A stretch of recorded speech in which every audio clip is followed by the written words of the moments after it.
Salut les futurs opticiens, on se retrouve en cette magnifique journée pour parler et analyse de la vision. Donc à la demande de Anouk, nous allons nous pencher sur l'infâme sujet de l'année 2019 avec l'autre con là qui s'amuse à inverser ses lentilles.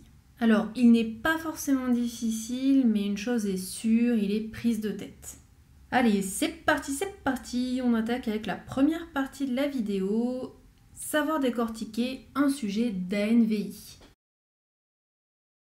Donc là, le sujet 2019, il est plutôt bien fait parce qu'on te met les parties, puis on te met les questions juste après. Ensuite, on te remet la partie qui est concernée par les questions qui sont juste en dessous.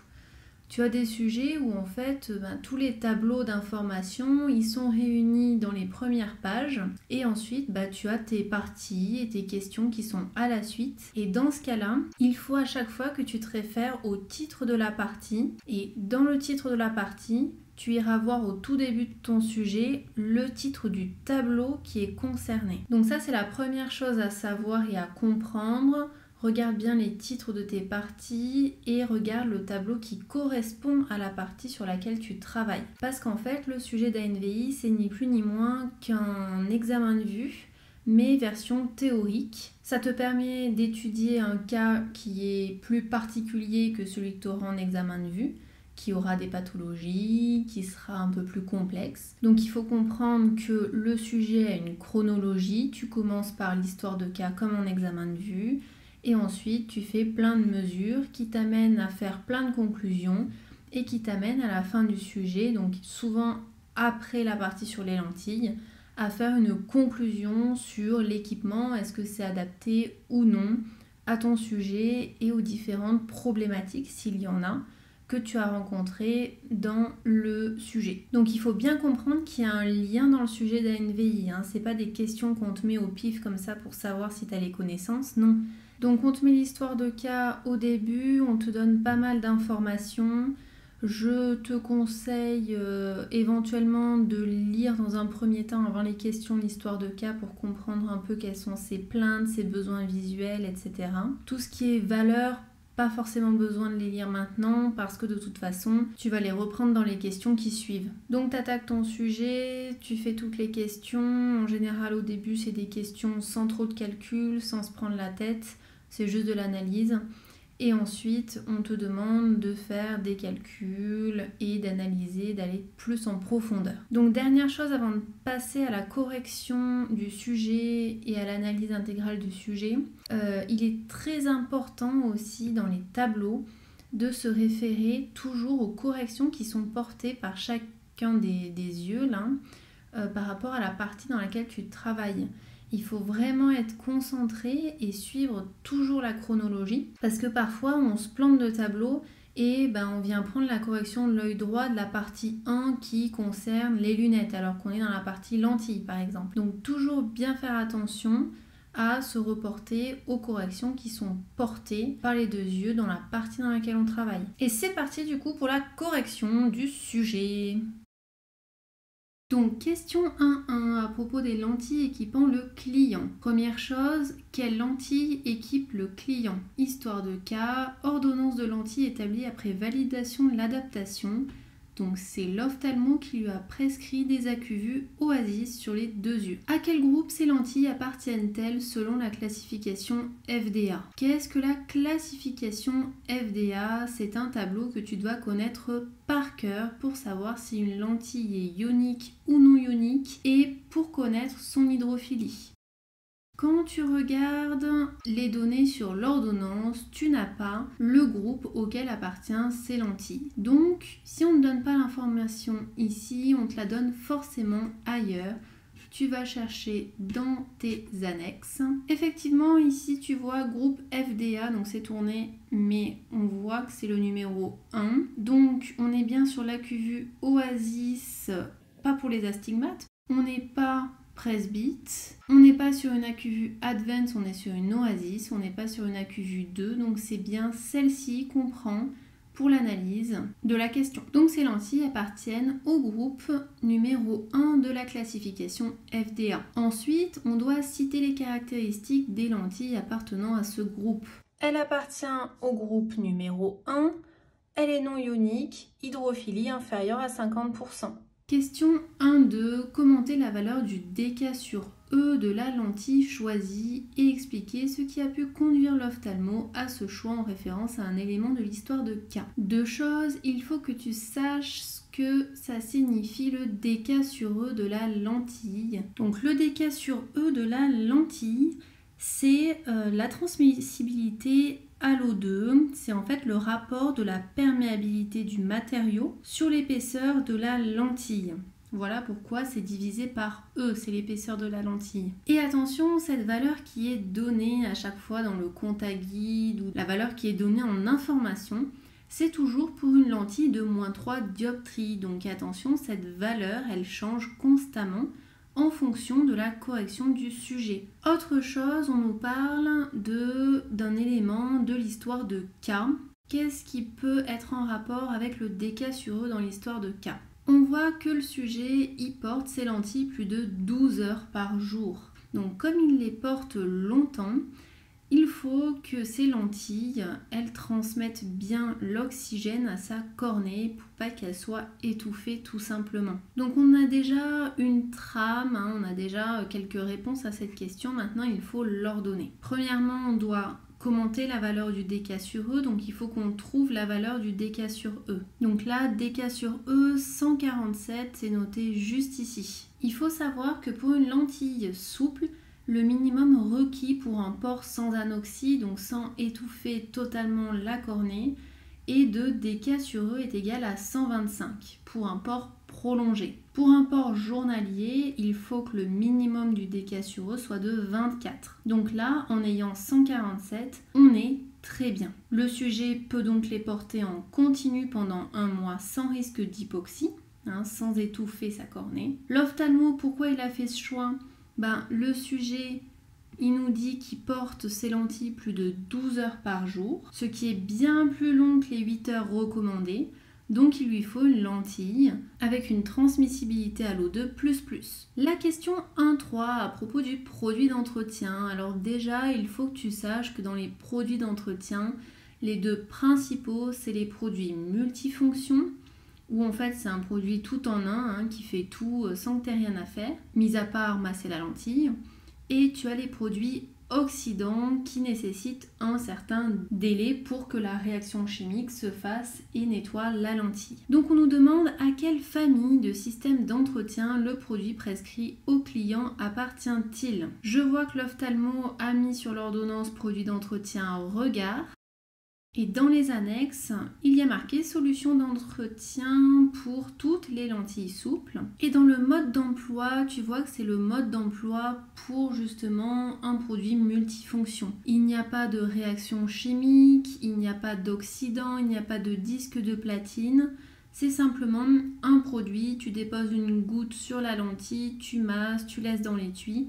Donc on est bien sur un produit multifonction ici. Donner un avantage et un inconvénient de cette famille de produits. L'avantage, c'est que c'est rapide et c'est pratique. Par contre, l'inconvénient, c'est qu'on a une décontamination qui est moins efficace qu'avec un produit oxydant. Question 1.4. La notice d'utilisation du produit d'entretien indique de masser les lentilles. Expliquez comment procéder pour réaliser cette opération. Donc ça, c'est pas très compliqué. On place la lentille dans la paume de la main, on verse quelques gouttes de produit, puis on masse la lentille avec l'index pendant environ 20 secondes. Attention à ne pas oublier le temps de massage de la lentille qui est important pour enlever tous les éléments justement qui se déposent à la surface de la lentille. Expliquer pourquoi ce massage est nécessaire. Le massage permet d'éliminer mécaniquement, attention et pas chimiquement, pour les produits oxydants c'est chimiquement. Là on est sur une action mécanique de notre doigt sur la lentille. Donc le massage permet d'éliminer mécaniquement les dépôts protéiques, hein, c'est principalement les protéines qui se déposent sur la lentille, ce que les produits oxydants font chimiquement. Donc dans cette question, on essaie de mettre le plus de mots savants possible. On explique bien que les dépôts principaux sont protéiques et que on a une action mécanique contrairement aux produits oxydants qui nettoient la lentille de façon chimique. La question 5, au vu des informations figurant sur l'ordonnance de lentilles de contact, pour l'œil droit équipé de la lentille gauche en vision monoculaire, analysez qualitativement. On a plein de mots en gras, on va essayer d'analyser cette question. On nous dit au vu des informations figurant sur l'ordonnance de lentilles de contact. Information sur l'ordonnance de lentilles de contact, c'est ici. Ensuite, on nous dit pour l'œil droit équipé de la lentille gauche, donc il y a inversion de la lentille, en vision monoculaire, donc avec un seul œil d'ouvert, il faut analyser qualitativement. Et donc, il faut dire les possibilités qu'a le sujet en vision de loin et les possibilités en vision de près. Donc là, ils sont sympas, ils t'ont rappelé au cas où. Donc si tu n'avais pas lu que dans l'histoire de cas, il y avait eu une erreur de manipulation et que le client, ce débile, avait inversé ses lentilles, là, il te le rappelle dans la question. Donc, on va commencer par la vision de loin. Donc petite explication de ce qu'il se passe quand il inverse ses lentilles. Le sujet est myope de moins 7,50. Moins 7,50, il est myope, donc l'image se forme avant la rétine. Donc image d'un point, par exemple F'T, est avant la rétine, parce qu'il est myope. L'ophtalmo lui a prescrit un verre de moins 7,50 pour ramener l'image sur la rétine, moins 7,50 dioptries, pour que l'image se place sur la rétine et qu'il voit net. Sauf que ce guignol, il a inversé ses lentilles, donc du coup, il vient mettre sa lentille gauche sur la droite, et sur la lentille gauche, il a une correction de moins 6,75 dioptries. Donc effectivement, sa lentille gauche, elle va rapprocher un peu l'image. F'T va se trouver un peu plus proche de la rétine. Mais comme il est myope, il ne pourra certainement pas accommoder pour rapprocher l'image sur la rétine. Donc il lui manque tout ça pour que l'image soit nette. Il est donc encore myope. Il est myopisé avec cette lentille de moins 6,75 et donc comme un myope, il verra flou au loin. Les possibilités en vision de près, quand on regarde, normalement il a besoin de moins 7,50. Là on lui met du moins 6,75. Il est moins corrigé en myopie, donc il y aura moins d'accommodation en vision de près, donc la vision de près sera plus confortable. La question 1.6, au vu des informations figurant sur l'ordonnance des lentilles de contact, pour l'œil droit équipé de la lentille gauche, comment qualifieriez-vous l'adaptation de la lentille? Donc, petite explication quand on te demande de qualifier une adaptation. Déjà, tu dois savoir que l'adaptation, elle peut être serrée, plate, alignée. Une adaptation serrée, comme son nom l'indique, c'est quand le rayon de la lentille est inférieur au rayon de ta cornée. Donc quand l'adaptation est serrée, la lentille elle est ventousée sur la cornée, elle bouge plus. En général, le client te dit que c'est très confortable, il sent pas la lentille, sauf que c'est pas bon du tout. Il faut que ta cornée elle soit quand même un minimum oxygénée, il faut qu'il y ait un petit peu de mobilité. Et quand l'adaptation est serrée, ça peut marquer ta cornée. Ensuite, on dit que l'adaptation est plate quand ton rayon, ta lentille, il est supérieur à ta kérato. Donc, là, effectivement, la lentille va être trop grande par rapport à la cornée. Donc, si je fais des schémas, là, tu as ta cornée. Adaptation serrée, la lentille, elle vient, hop, bien serrer ta cornée, là. Plate, tu as ta cornée. La lentille vient comme ça sur ta cornée. Donc, elle épouse pas bien la cornée. À la mobilité, elle va bouger énormément. Donc, il y aura un décentrement de la correction et il y aura du flou, de l'inconfort. Et quand l'adaptation est alignée, eh bien, le rayon de la lentille est égal au rayon de la cornée. Donc, on a la cornée et on a la lentille qui se pose bien dessus. Donc, éventuellement, si tu as des images fluo avec de la fluorescine, ce que tu verras, ça sera ça. Si c'est serré, ça sera foncé au centre, clair autour. Si l'adaptation est plate, ça sera foncé en périphérie, clair au centre. Et adaptation alignée, ça sera tout uniforme de partout. Donc on nous demande de nous référer à l'ordonnance des lentilles de contact. On regarde l'ordonnance. Mon œil droit, normalement, j'ai un rayon de ma lentille qui doit être égal à 8,4 mm.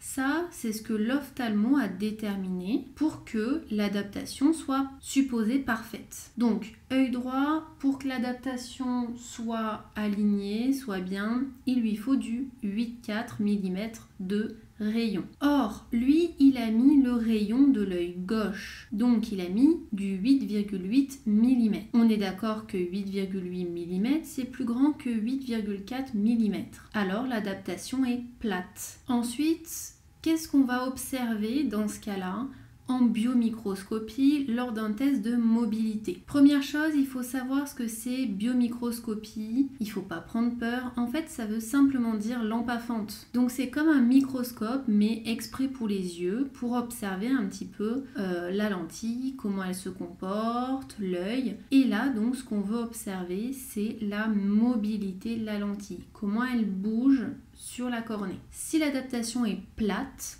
dans ce cas-là, la lentille va être très mobile, va beaucoup bouger sur la cornée. Enfin, on doit citer un inconvénient, autre que l'inconfort, c'est logique, d'une telle adaptation. Si ta lentille est très mobile, ça veut dire que la correction, elle va jamais rester centrée sur ta pupille, donc tu vas avoir une vision floue, fluctuante. Allez, on passe à la partie 2, examen préliminaire avec les lentilles de contact. Premièrement, on se concentre sur les résultats de l'examen préliminaire de l'œil droit.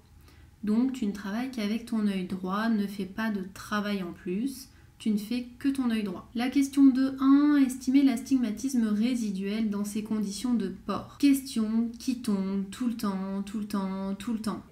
Astigmatisme résiduel, astigmatisme cornéen, il faut absolument savoir le calculer. Donc là, pour l'astigmatisme résiduel, c'est pas très compliqué. Il y a deux choses à regarder. Premièrement, les acuités visuelles et deuxièmement, quand on te met un cadran de parent, tu regardes le cadran de parent. Tu n'as pas de direction préférée au cadran de parent, donc c'est niveau astigmatisme, il est forcément inférieur à une dioptrie, il n'est non gênant. Ensuite, tu regardes tes acuités.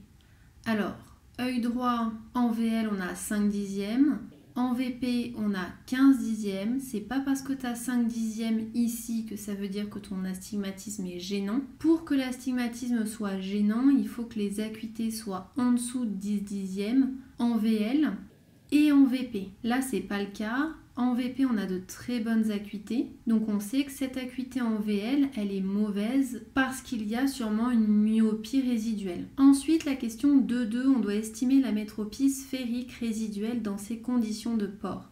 Question, encore une fois, qui retombe tout le temps, donc il faut savoir y répondre. Cette question, on y répond avec Swain. Donc, on regarde notre petit tableau. Et test avec un verre convexe en VL non réalisé. Donc comment faire Swain pour répondre à cette question? Il a une acuité en vision de loin de 5 dixièmes. 5 dixièmes, ça veut dire quoi? Ça veut dire 1 demi. Et notre règle de Swain, c'est DL. C'est le verre que tu places pour brouiller le sujet.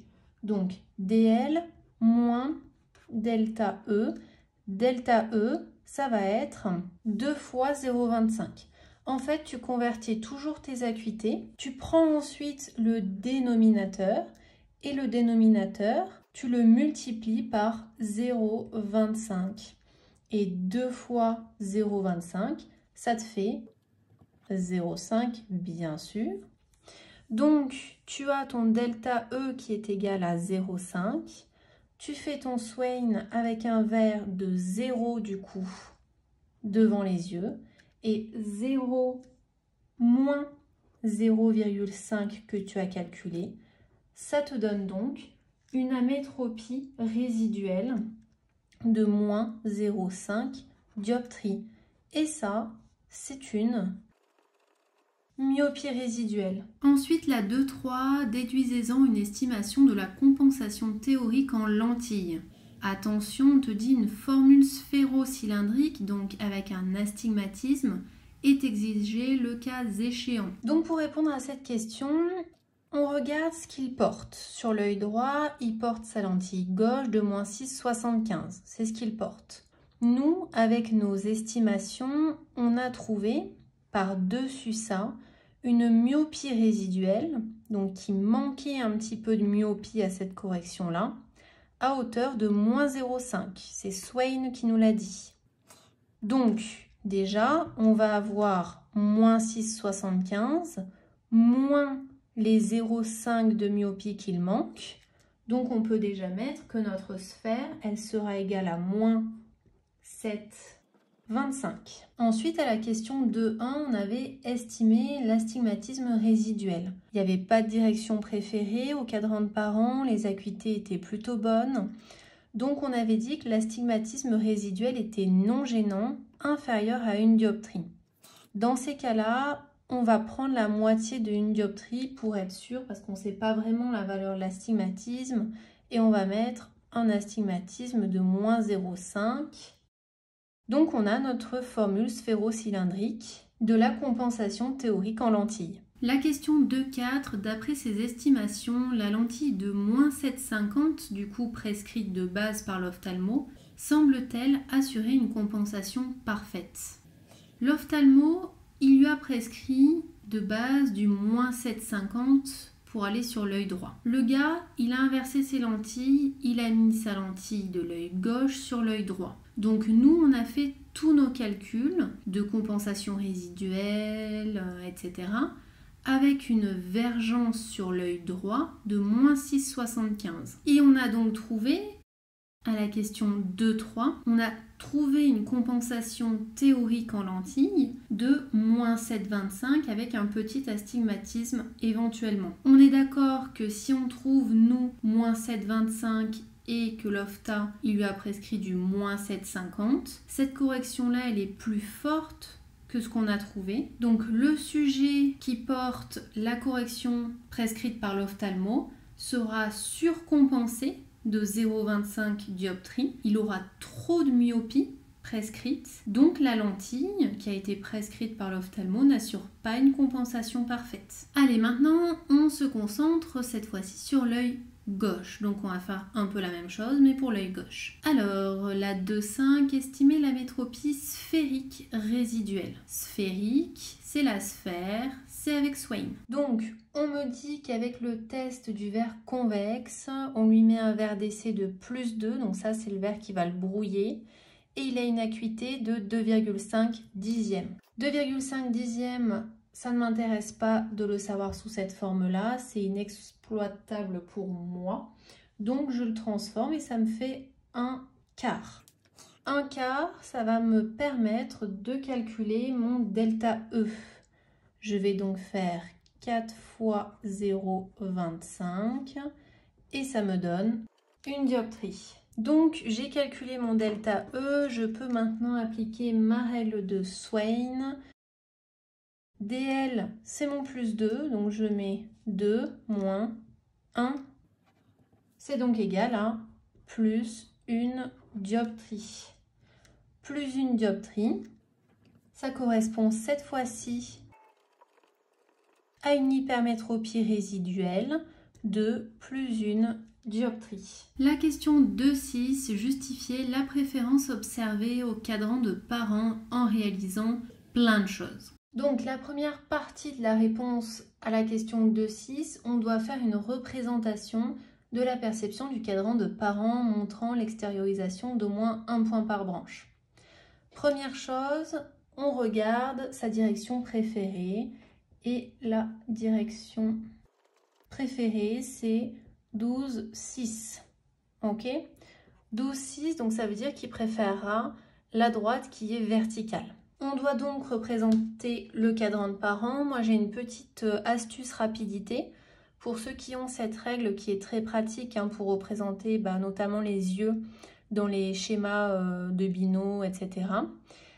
Sur cette règle, moi, je me suis réservé un petit cercle où, avec mon Staedtler, j'ai mis donc plein de petits points comme le cadran de parent. Et ça me permet de faire une représentation rapide du cadran quand j'ai cette question. Donc je fais tous mes petits points et ensuite je les relie entre eux. Et voilà, très rapidement, j'ai mon cadran de parent. Et donc, il faut montrer l'extériorisation d'au moins un point par branche. Donc, ça veut dire qu'il faut qu'on fasse toutes les branches. Sa direction préférée, c'est celle qui n'est pas déformée, du coup. C'est pas déformé à la verticale, entre 12h et 6h. Donc, celle-ci, elle va être vue parfaitement, sachant que c'est sa direction préférée. Par contre, toutes les autres, on va pouvoir faire une barre verticale et ensuite on relie. Et ça veut donc dire que toutes les autres branches seront déformées. Ensuite, à la question B, on doit représenter la tâche de diffusion sur la rétine en faisant figurer l'orientation des axes. Donc, on va faire l'intériorisation, extériorisation. Moi, j'ai tout fait, donc cette question 2-6, j'ai tout fait sur un même schéma. On peut le faire sur un même schéma. Donc là, je viens mettre une flèche, c'est mon intériorisation. Là, ça sera mon extériorisation. Moi, je pars toujours de l'extériorisation, ce que voit mon sujet. Lui, il préfère la direction 12h, 6h, donc c'est cette barre-là. À l'extériorisation, je vais donc représenter une grande barre verticale. Ensuite, l'intériorisation, ça va être la même chose mais en plus petit, donc une petite barre verticale. Et ensuite, je mets mes axes, c'est toujours pareil. On a 180, 0 à la fin de l'intériorisation et extériorisation, on a donc 0, 180. Toujours comme ça, 1 degré.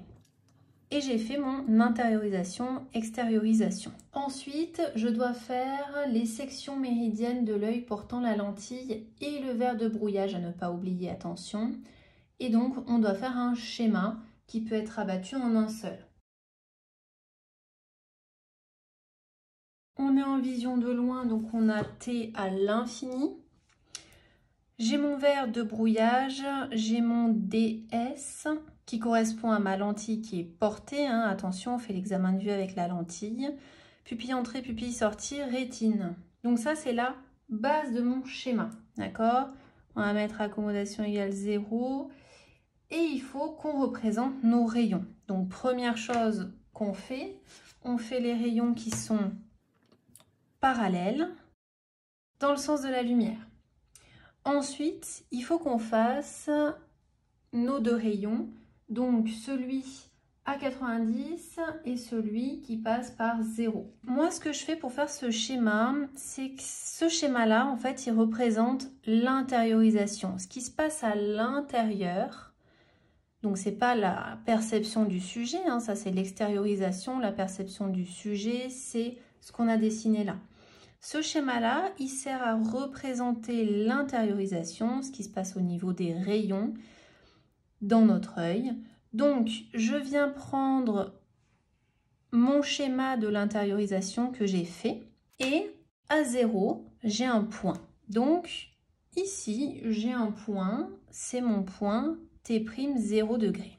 Ensuite, et donc ça, c'est valable cette méthode, même si, par exemple, ta direction préférée, elle est un peu inclinée. Ça sera toujours valable, cette méthode-là. Donc, ensuite, une fois que j'ai fait 0, 180, je vais faire 90. 90, qu'est-ce que j'ai? J'ai une barre verticale. J'ai une barre verticale, Je la représente ici, donc tu mesures, hein, bien évidemment, moi je le fais rapidement. J'ai une barre verticale sur ma rétine. Et maintenant, une fois que j'ai fait ça, je vais tout simplement faire mes rayons.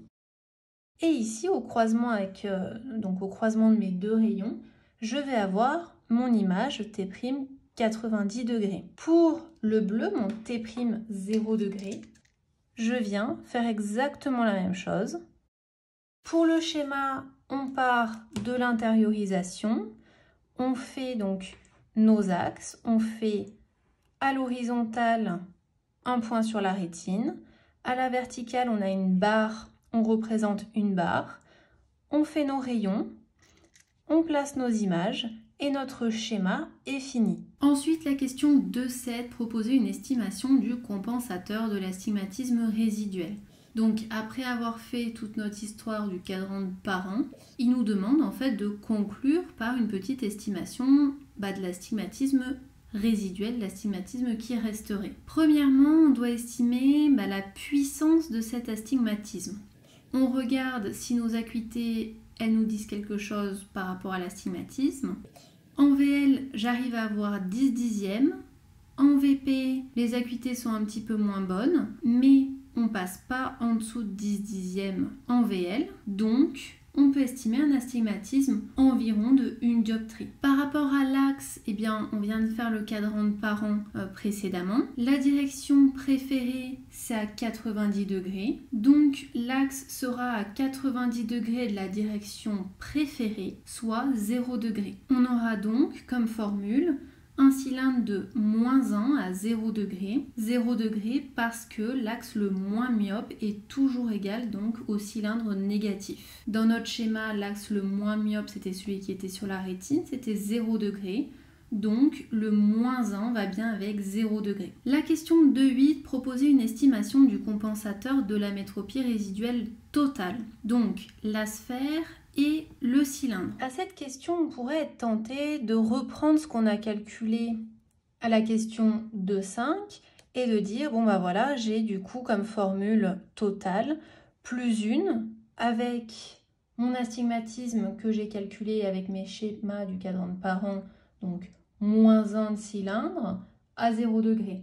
Sauf que je ne peux pas faire ça parce que mon estimation que j'ai faite à la 2.5, c'était sans tenir compte de tous mes calculs au cadran de parent. Donc, pour estimer le compensateur de la métropie résiduelle totale, je vais utiliser une formule qui est la formule qu'on connaît très très bien, mais peut-être pas sous cette forme-là. Eh bien, cette formule, je vais la retourner, d'accord ? Pour avoir ma sphère, parce que c'est ça que je veux calculer. Je vais donc faire sphère est égal à CMD, ce que j'ai trouvé à Swain, moins le cylindre que j'ai trouvé à la question précédente à l'aide du cadran de parent, sur 2. Et donc là, très simple, CMD, c'est ce que j'ai trouvé à Swain, c'est plus 1, moins 1 sur 2, attention au moins, hein. On peut aussi écrire -1, tout simplement, hein, supprimer ce 1 en changeant de signe. Et donc, ça me donne, et je rajoute mon astigmatisme, -1, 0 degré. La question 2.9, déduisez-en une estimation de la compensation théorique en lentille. Donc là, on veut tout simplement déduire une estimation de ce qui serait parfait à lui prescrire comme lentille pour l'œil gauche. Attention, on est toujours sur l'œil gauche. La compensation parfaite serait celle portée par le sujet, plus ce qu'on a calculé de résiduel, ce qui manque pour que ce soit parfait. Donc là, je remplace par mes valeurs. En soi, c'est une formule qui est très logique. C'est en fait ce qui se passe dans la réalité, ce qui est facile à comprendre, hein. Ce qui est parfait, c'est ce qui est porté plus ce qui manque pour que ce soit parfait. Sauf qu'on est bien obligé de poser à plat la formule pour que le correcteur comprenne et pour que nous-mêmes on puisse faire nos calculs facilement. Donc, cette formule, elle met juste à plat ce qui se passe dans la réalité. Donc, Ce qu'il porte, c'est le moins 7,50, donc moins 7,5, plus, sous forme d'association, ce que j'ai trouvé à la question précédente, donc plus une 50, avec un astigmatisme de moins 1 à 0 degré. Et donc, ça me donne du moins 6, moins 1, 0 degré. De 10, d'après ces estimations, donnez 2 raisons pour lesquelles la lentille de moins 6,75 prescrite par l'ophtalmo n'assurerait pas une compensation parfaite. Là, on a trouvé une formule d'une compensation parfaite qui est de moins 6, moins 1 à 0. Là, ce qui a été prescrit, c'est moins 6,75. Nous, on trouve moins 6 et on trouve un astigmatisme. Donc on est d'accord qu'elle n'assure pas une compensation parfaite parce qu'on a une hypermétropie résiduelle et un astigmatisme résiduel. Ensuite, on passe à la partie vision binoculaire et on nous met le petit tableau correspondant juste au-dessus. La question de 11, test du filtre rouge et du point lumineux en vision de loin. Alors, les 2 premières questions sont assez simples. Par contre, celle qui suit, donc la C, elle est un peu plus compliquée à comprendre. La question A, quelle manipulation complémentaire devez-vous faire pour confirmer que la réponse au test correspond à une neutralisation de l'image de l'œil droit? Première chose, on analyse le tableau. On nous dit dans la question qu'on est en vision de loin, on regarde que la case vision de loin, donc à 5 mètres.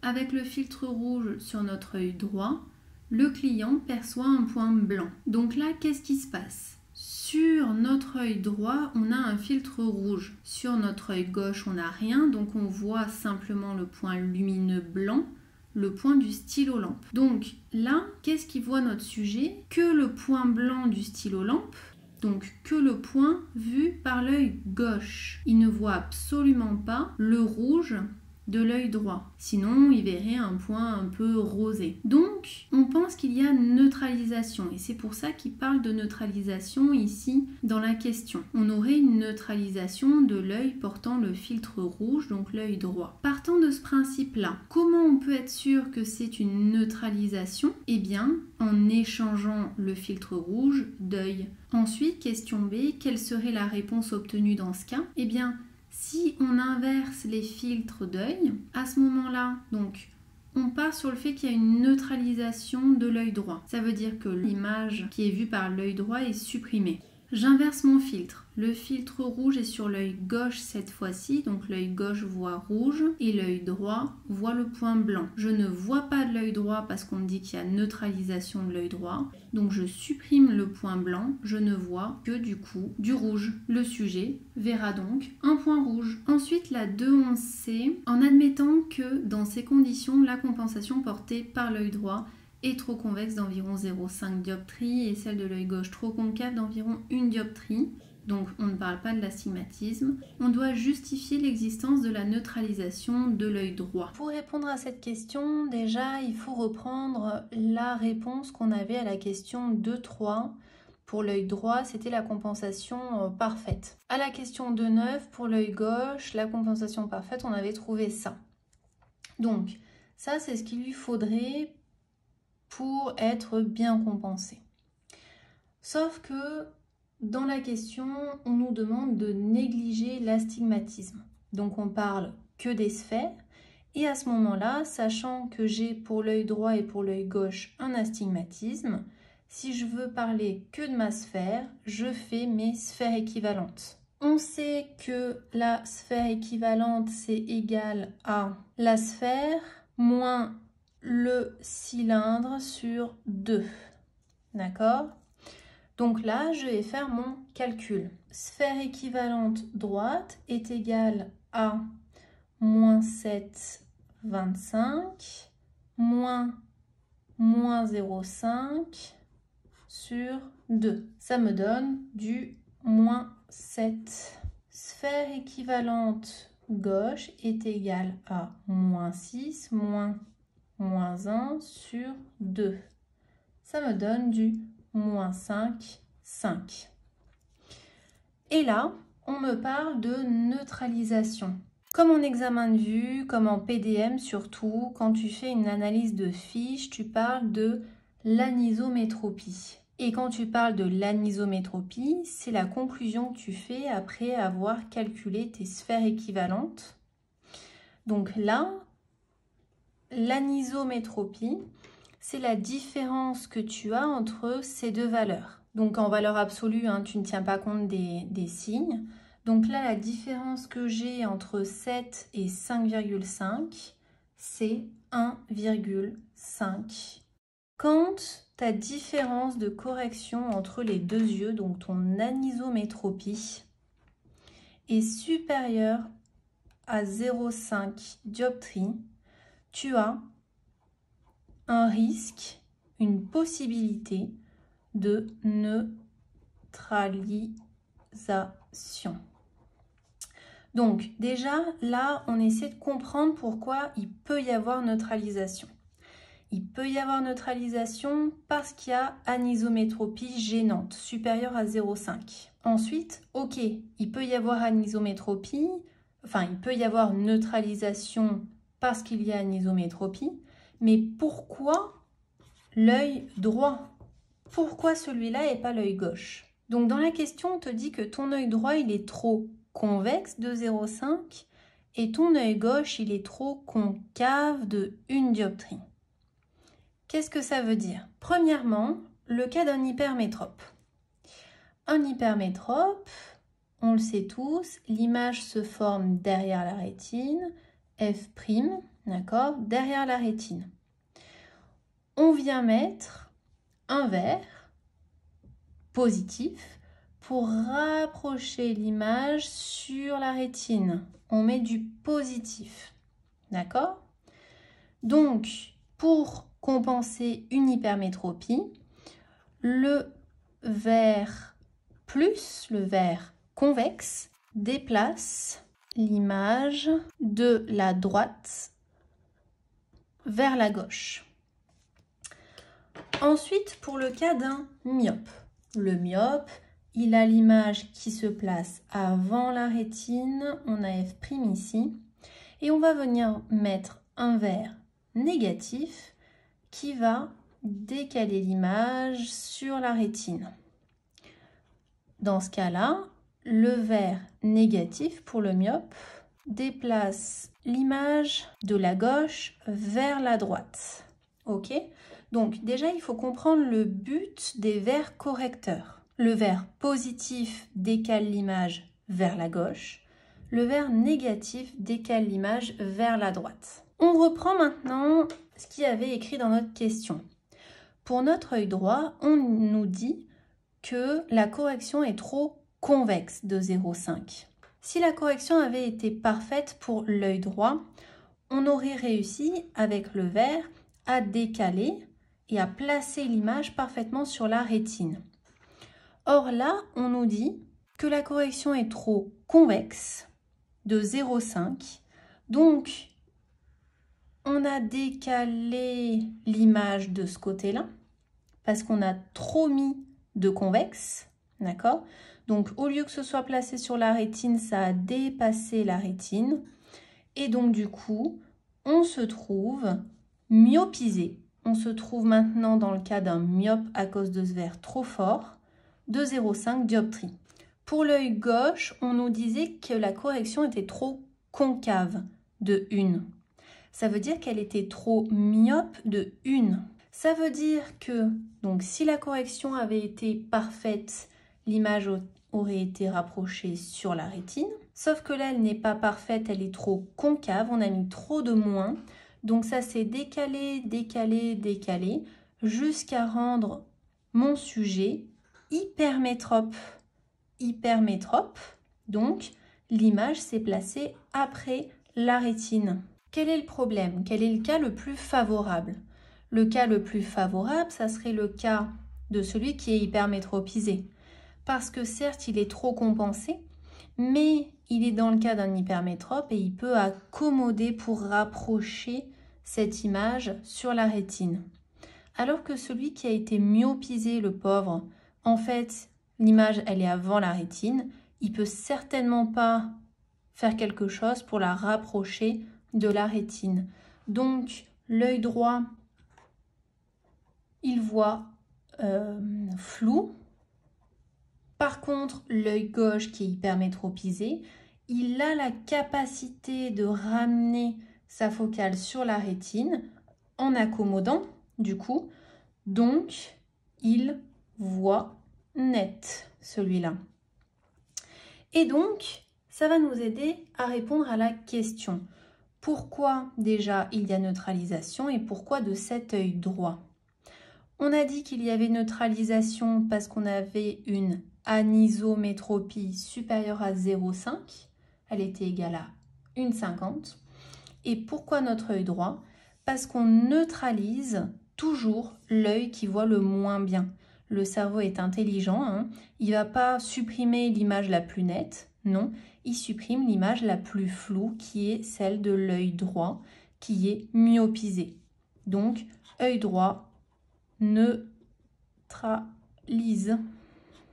Ensuite, elle a 2,12 au test du filtre rouge et du point lumineux en vision de près cette fois-ci et dans ces mêmes conditions, hein, donc le filtre rouge est toujours sur l'œil droit. De quelle couleur le point lumineux? Comme on nous l'indique là, un point, mais on ne nous dit pas de quelle couleur il est. Donc de quelle couleur le point lumineux a-t-il été probablement perçu en VP? L'œil droit, on nous a dit qu'il était trop convexe d'environ 0,5. En vision de près, on a besoin d'accommoder. Donc, si l'œil droit a une petite tête déjà de 0,5, c'est plutôt pas mal, ça lui facilite la tâche. Ça va donc pas être compliqué le passage en vision de près pour l'œil droit. Par contre, l'œil gauche, souviens-toi, il était trop concave.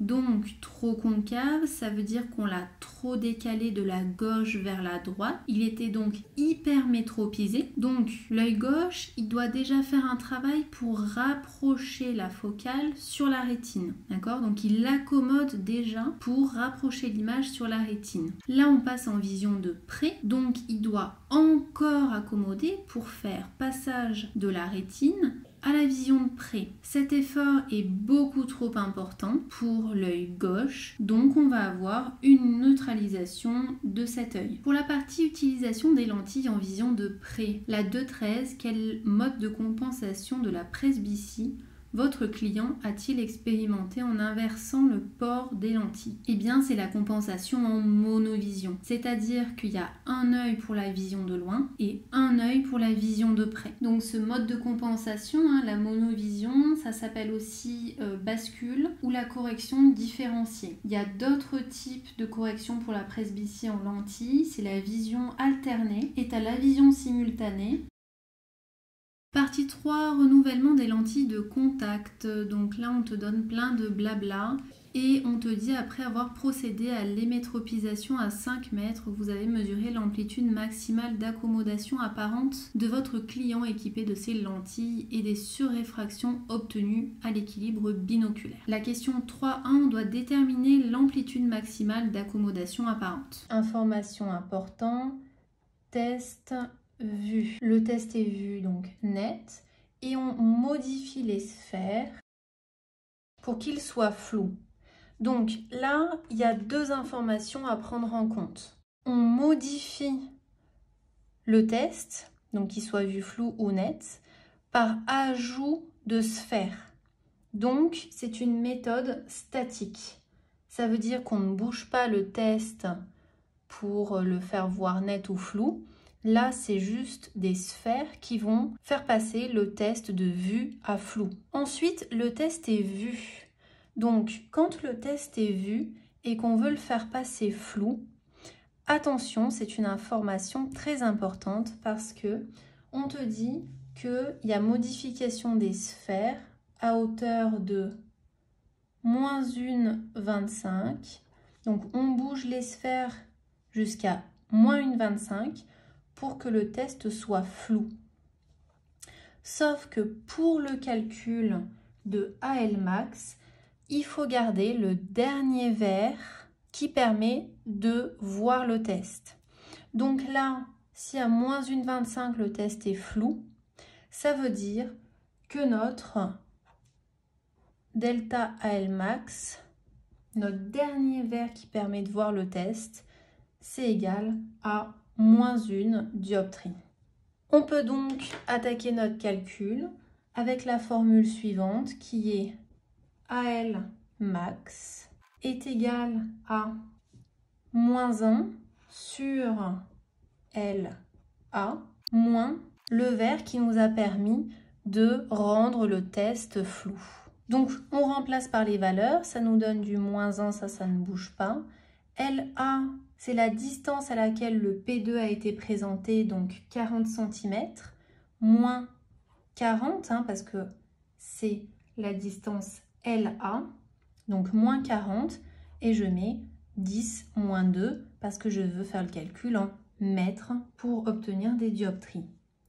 Moins, j'ai mis un vert de moins 1,25, c'était vu flou, donc le dernier vert qui m'a permis de faire voir le test, c'est du moins 1, donc moins 1, et ça me donne donc du plus 3,50 dioptries. Ensuite, la question 3.2, déduisez-en l'addition de confort à la distance de 40 cm. Donc là, toujours pareil, c'est du calcul, c'est des méthodes que tu dois apprendre par cœur, vraiment tout ce qui est presbytie, sans calculatrice, c'est toujours les mêmes choses qui tombent, donc ça, il faut l'apprendre par cœur. Donc bien sûr, on met nos petites chaînes d'images. Je sais bien qu'en fonction des écoles, les appellations ne sont pas les mêmes, il ne faut pas s'en faire, peu importe, tant que ça veut dire la même chose, c'est pas grave. Déjà, il faut savoir que AL conf est égal à 1/2 de AL max. Donc là, en l'occurrence, ça va être 1/2 de ce qu'on a calculé juste avant. Ça nous donne du 1,75 dioptries. Ensuite, on doit savoir que CL est égal à moins AL conf. Donc là, ça nous fait moins 1,75. Ensuite, on doit savoir que CP, c'est égal à 1 sur LCP. Et LCP, il vaut quoi? LCP, il vaut moins 40 cm. C'est la distance de 40 cm qui est écrit dans la consigne. Ça nous donne du moins 2,5 dioptries. Et enfin, tu dois savoir que l'addition, donc, est égal à CL moins CP, ce qui nous donne du moins 1,75 moins 2,5, attention au moins, qui donne du plus 0,75 dioptries. Donc ensuite, vous effectuez un essai perceptuel en vision de très loin et obtenez les surréfractions suivantes. Donc ça, c'est quand tu fais essayer la compensation en vision très éloignée à ton sujet. L'œil droit, tu n'as rien du tout.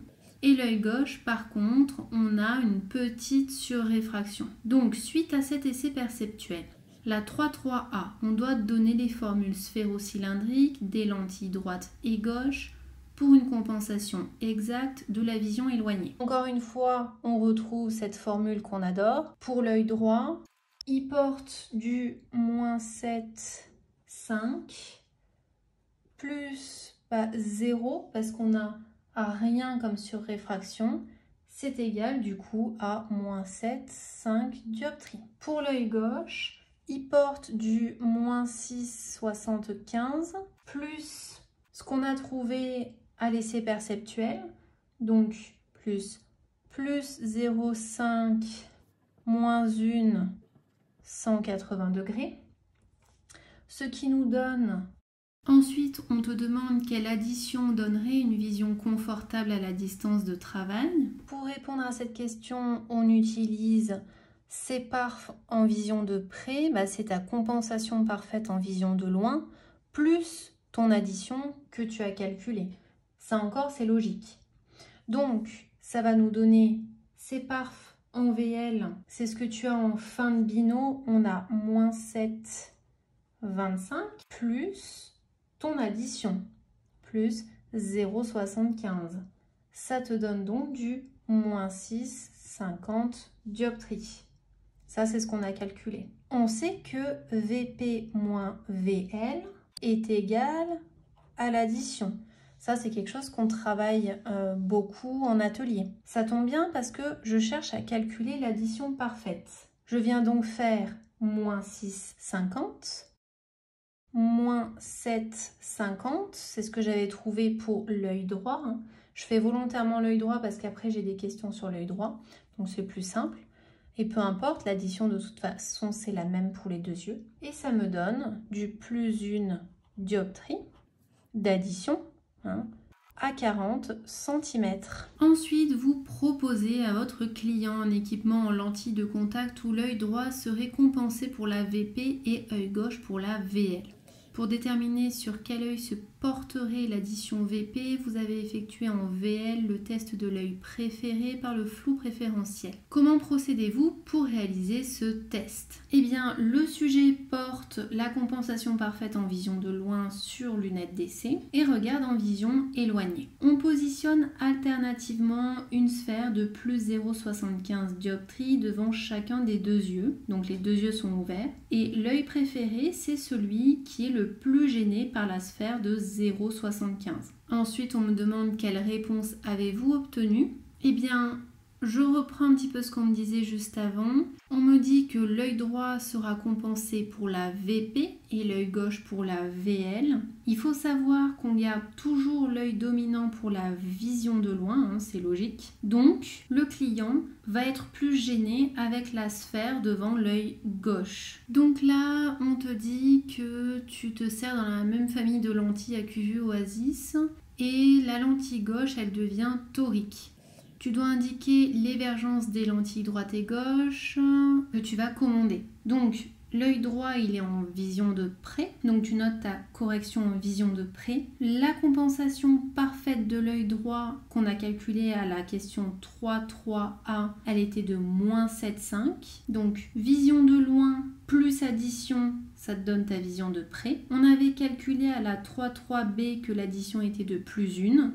Donc, moins 7,5 plus 1, on tombe à moins 6,50 de correction VP pour l'œil droit. Et pour l'œil gauche, donc qui est compensé en vision de loin, on reprend notre compensation parfaite de l'œil gauche de la question 3.3a. Par contre, pour l'astigmatisme, quand on regarde donc dans les AcuVue Oasis pour l'astigmatisme, parce que là on est sur l'astigmatisme, eh bien le moins 1 qu'on a trouvé n'existe pas. On a moins 0,75 ou après moins 1,25. On sait qu'un astigmatisme, on le sous-corrige tout le temps. Il vaut mieux sous-corriger l'astigmatisme que sur-corriger un astigmatisme. Donc on partira sur un cylindre de moins 0,75 à 180. Ensuite, on passe à la partie 4, étude de la vision binoculaire. Donc la 4.1, nommer les différents degrés de la vision binoculaire requis pour obtenir ces réponses. Déjà, quelles sont ces réponses? Donc au test de stéréo, il voit le relief, il y en a qui sont en avant, il y en a qui sont en arrière. Du moment où on voit des barres en avant et d'autres en arrière, on a de la vision simultanée, on a la fusion et on a la stéréo. Ensuite, la 4.2 sur le test du doublet polarisé présenté à 5 mètres. D'après la réponse au test, dessiner la perception monoculaire de chaque œil portant les filtres polarisants. Ok, donc comment répondre à cette question? Le test, c'est ça, un point avec 4 barres. On nous dit qu'il y a un segment supérieur qui est en avant, donc ce qui est en vert, c'est vu en avant, et un segment inférieur qui est vu en arrière. Ici, c'est en arrière. Il faut savoir que ce qui est vu en avant et ce qui est vu en arrière, ça doit te dire quelque chose. Ça doit te parler, ça doit te dire diplopie croisée ou diplopie homonyme. Ce qui est vu en avant, c'est vu en diplopie croisée. Diplopie croisée, ça veut dire que l'œil droit voit à gauche et l'œil gauche voit à droite. Ce qui est vu en arrière, c'est vu en diplopie homonyme. Ça veut dire que l'œil droit voit à droite et l'œil gauche voit à gauche. Donc en partant de ce principe-là, tu dois facilement retrouver les schémas. Nous, on veut ce que voit l'œil droit et on veut ce que voit l'œil gauche. Déjà, œil droit et œil gauche verront le point. D'accord? L'œil droit et l'œil gauche verront ce point commun aux deux yeux. Ensuite, ce qui est en haut, ça doit être en avant, donc ça doit être en diplopie croisée. Ça veut dire que mon œil droit doit voir à gauche, donc une barre à gauche, et mon œil gauche doit voir à droite, donc il verra à droite. D'accord? Bon là ma barre, je sais pas ce qu'elle a eu.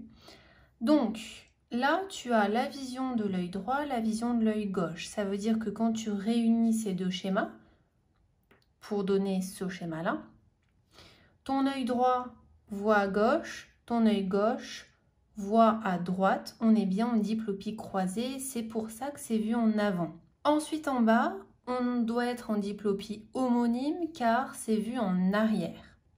Ça veut dire que l'œil droit voit à droite et l'œil gauche voit à gauche. Et quand tu réunis ces deux visions, eh bien, tu obtiens le test complet. Donc ensuite, à la 4.2b, sur un schéma du couple oculaire en vue de dessus, on doit montrer le décalage en profondeur lorsque le client indique percevoir un segment inférieur unique en arrière du disque central, etc., etc. Donc là, quand on te parle de disparité angulaire, tu dois faire le grand schéma où tu mets en évidence tous les angles, donc distance entre Q' droit, Q' gauche, distance du test, disparité angulaire, disparité linéaire, l'avancée ou le recul des éléments. Donc moi je vais pas refaire le schéma là dans la vidéo parce que ça prendrait énormément de temps. Par contre le schéma qui est sur Acuité est très bien et tu peux reprendre aussi le schéma que tu as dans tes cours, c'est le même. Si c'est pas clair pour certains, je referai une vidéo mais uniquement sur ce sujet-là. Ensuite on me dit comment expliquez-vous que la fusion soit possible malgré cette disparité. Donc là il faut savoir que quand la disparité angulaire du test est inférieure au seuil de diplopie du client, donc à la disparité angulaire à partir de laquelle la fusion n'est plus possible, et bien la fusion est possible malgré la disparité du test. Grâce à quoi? Donc ça, il faut bien l'avoir en tête, grâce à l'existence des aires de Panum. Donc pareil, ça tu le mettras en évidence sur ton schéma. La 4.3, à propos des acuités stéréoscopiques relevées au point de Wirth, il faut rappeler la valeur statistique moyenne de l'acuité stéréoscopique normale. Donc ça, il faut absolument que tu le connaisses, que ce soit pour l'analyse de la vision ou l'examen de vue, ça te sera sûrement demandé. Donc assure le coup. La valeur statistique moyenne, c'est entre 20 secondes environ. La valeur mesurée correspond-elle à une acuité stéréoscopique correcte? Donc là, elle est supérieure à 80 secondes et elle est inférieure à 100 secondes. Donc elle est supérieure à 60 secondes, c'est-à-dire qu'elle n'est pas correcte. Proposez une explication à ce résultat. Le gars, il a toujours sa compensation en monovision, d'accord ? Ça veut dire qu'il a la vision de loin sur un œil, la vision de près sur l'autre œil. Il est évident que ça peut perturber sa vision binoculaire et donc forcément sa vision stéréoscopique. Donc c'est à cause de ça qu'on a des résultats si mauvais. Donc là on va passer rapidement là-dessus parce que c'est quand même assez simple. On doit analyser les réponses à ce test. Donc, comment interprétez-vous l'observation de l'image 1? On voit qu'elle est complète, l'œil droit il voit ça, l'œil gauche il voit ça.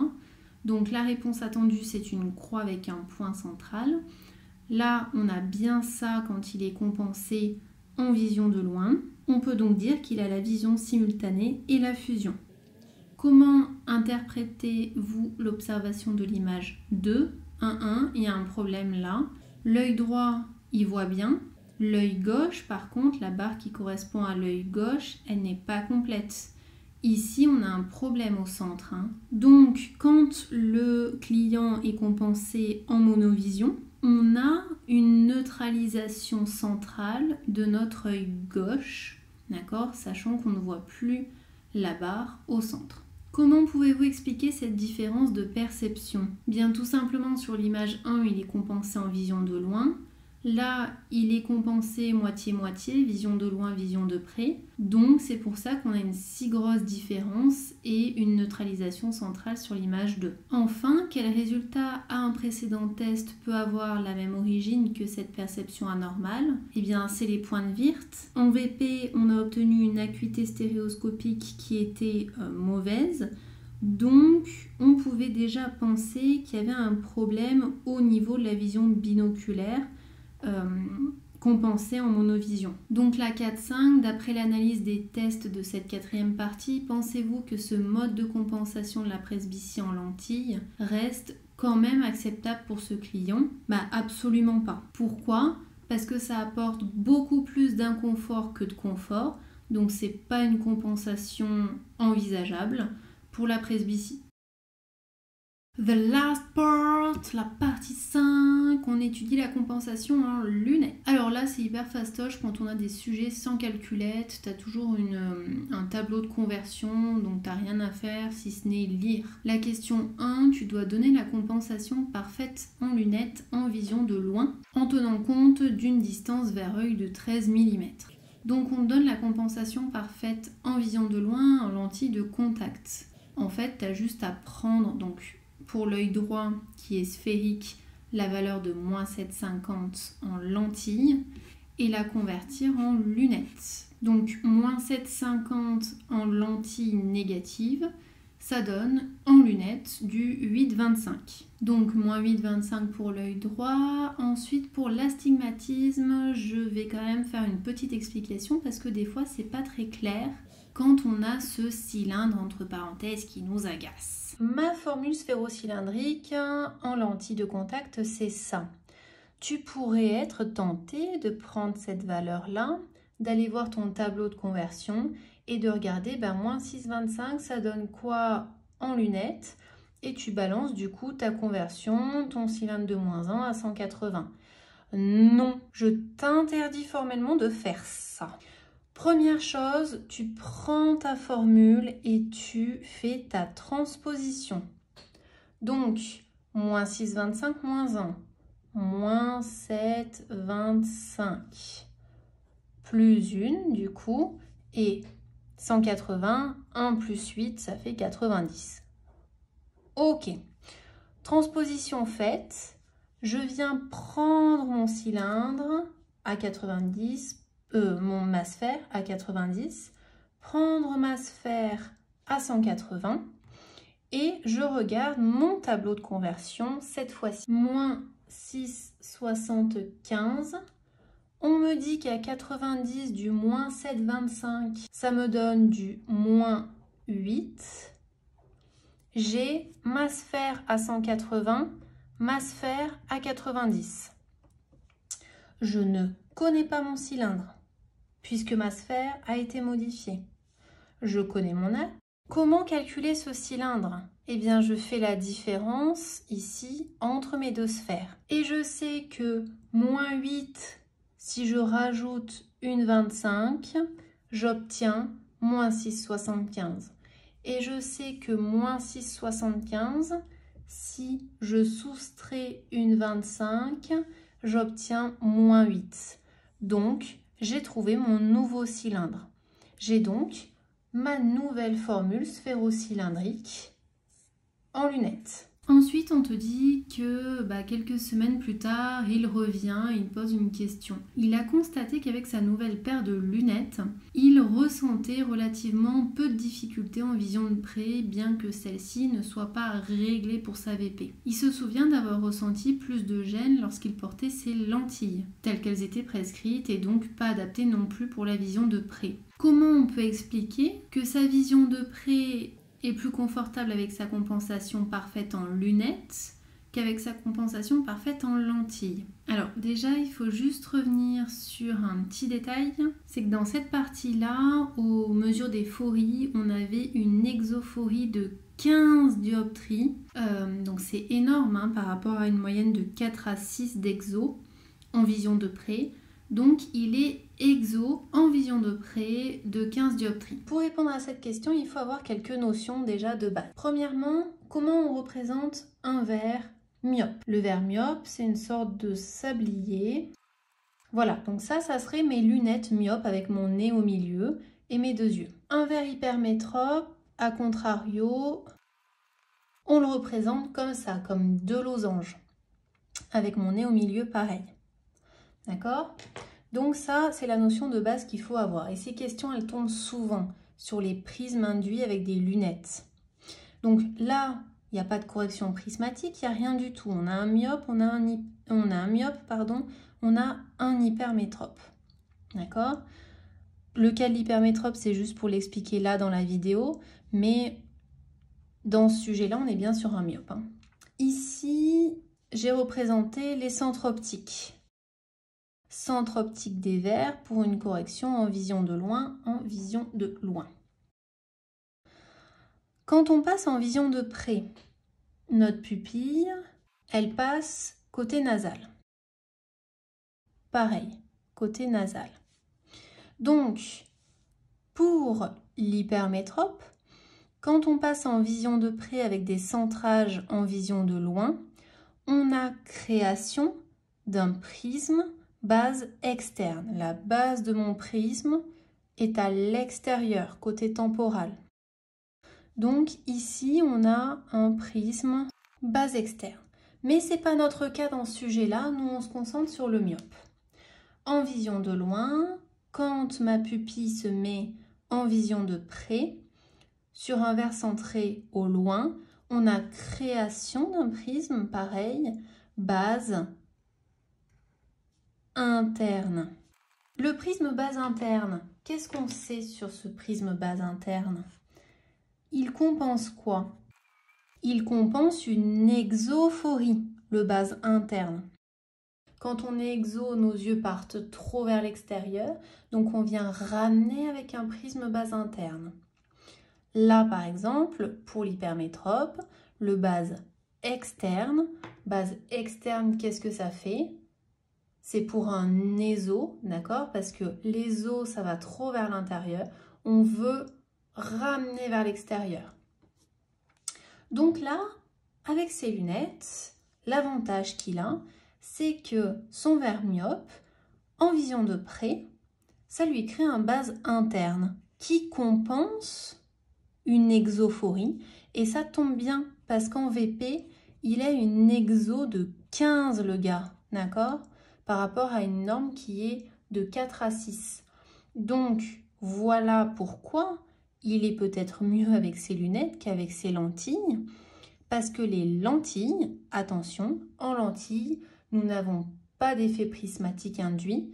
Donc, il n'a pas ce base interne qui compense son exo. Ensuite, donc, on te dit plein de blabla et la 5.3, le test du PPC. Qu'est-ce que c'est le PPC? Eh bien, c'est tout simplement le punctum proximum de convergence. C'est le point le plus proche quand tu converges. Ensuite, on doit décrire en 4 à 6 phrases comment réaliser ce test. Donc ça, il faut le connaître. En général, tu prends ton stylo lampe, tu le mets face au sujet et le client doit fixer ce point avec ses deux yeux. Ensuite, tu rapproches progressivement le stylo lampe du client en lui demandant de te dire quand est-ce qu'il le voit double. Et en fait, quand tu fais ce test, tu as naturellement une diplopie. C'est une diplopie physiologique, c'est tout à fait normal d'avoir un œil qui ne maintient plus ou le fait loucher en fait quand tu fais ce test. Citer les normes à ce test, en général les normes c'est un bris à 5 cm et un recouvrement à 10 cm. Que pouvez-vous conclure quant à la distance du bris mesuré ici? Là, on a un bris à une distance de 17 cm. Il est donc hors norme par rapport à 5 cm. Son amplitude de convergence n'est donc pas suffisante. Ça veut dire qu'il ne converge pas assez. Quelle information supplémentaire tenez-vous du fait que le bris ait été observé sur l'œil gauche? Le bris a été observé sur l'œil gauche, donc ça nous indique que l'œil droit et directeur. Pourquoi? Parce que c'est l'œil gauche qui a lâché en premier. Donc la 5.4, étude de la convergence binoculaire sur un objet en vision de près. Donc là, c'est des schémas à faire. Encore une fois, je ne referai pas les schémas. N'hésite pas à regarder sur la correction d'acuité. Donc à la question C, comparer les deux schémas précédents et identifier la situation pour laquelle la convergence requise est la plus faible. Donc là, tu fais tes petits schémas et ta convergence requise, elle est plus faible en lunettes parce que ton plan de convergence est en arrière de ton plan de fixation. Pour la D, proposez une explication à votre client justifiant qu'il a la sensation que ses yeux tirent moins lorsqu'il porte ses lunettes que lorsqu'il porte ses lentilles. Donc on l'a dit tout à l'heure, le sujet étant exo-fort au-delà de la norme, son effort fusionnel est diminué en lunettes grâce au prisme base interne. Et la 5.5, quelle serait la meilleure solution à envisager pour tenter de soulager le problème de vision bino? Pour moi, la meilleure solution, ça serait des séances d'orthopsie tout simplement. Un peu de rééducation et s'il n'y a pas amélioration, voir d'autres solutions. Et voilou, mes petits futurs opticiens, ce sujet est finito pepito. J'espère que cette vidéo va te débloquer et t'aider à comprendre vraiment ce qu'on attend de toi en analyse de la vision. Comme d'habitude, n'hésite pas à t'abonner pour pouvoir tout déchirer au BTS. Et like si ça t'a plu, et puis même si ça t'a pas plu, je te laisse liker aussi. Bisous bisous les futurs opticiens.